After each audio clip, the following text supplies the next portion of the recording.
कुछ नकाबपोश लोग तेजी से बाहर निकले, लेकिन वे सामान्य अपराधियों की तरह नहीं थे। उनके पास हथियारों से ज्यादा इलेक्ट्रॉनिक उपकरण थे। Portable server, digital scanner, signal jammer और विशेष क्लोनिंग डिवाइस। उन्होंने कुछ ही सेकंड में कंटेनर की डिजिटल सील स्कैन कर ली। फिर वहां एक दूसरा ट्रक लाया गया जो पहले ट्रक जैसा ही दिखाई देता था। उसका रंग, लोगो और पहचान लगभग समान थी। इसके बाद शुरू हुआ एक ऐसा ऑपरेशन जिसने बाद में जांच एजेंसियों को भी हैरान कर दिया। विशेष हाइड्रोलिक सिस्टम की मदद से असली कंटेनर हटाया गया और उसकी जगह एक नकली कंटेनर लगा दिया गया। नकली कंटेनर के भीतर केवल इलेक्ट्रॉनिक कबाड़, पत्थर और बेकार धातु रखी गई थी। पूरी प्रक्रिया मुश्किल से 18 मिनट में पूरी हो गई। इसके बाद राकेश और मनोज को धमकी देकर वापस मुख्य मार्ग पर भेज दिया गया। उन्हें चेतावनी दी गई कि अगर उन्होंने किसी को सच बताया तो उनके परिवार को नुकसान पहुंचाया जाएगा। सुबह जब ट्रक अपने निर्धारित वेयर हाउस पहुंचा तो सब कुछ सामान्य दिखाई दे रहा था। दस्तावेज सही थे, डिजिटल सील वैध थी,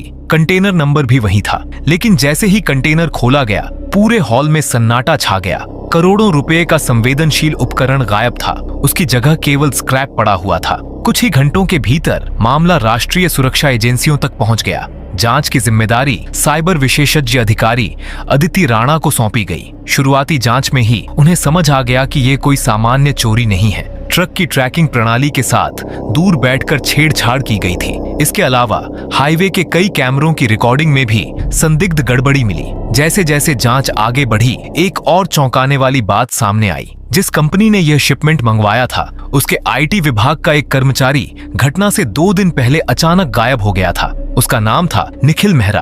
उसके लैपटॉप से एक एनक्रिप्टेड फाइल बरामद हुई जिसमें केवल एक शब्द लिखा था, फैंटम। यहीं से जांच ने नया मोड़ लिया। अगले कई हफ्तों तक साइबर सेल ने डार्क वेब, एनक्रिप्टेड सर्वर और संदिग्ध डिजिटल नेटवर्क की जांच की। धीरे धीरे एक विशाल नेटवर्क सामने आने लगा। पता चला कि फैंटम नेटवर्क केवल भारत में ही नहीं बल्कि कई देशों में सक्रिय था। उनका लक्ष्य बैंक लूटना नहीं था।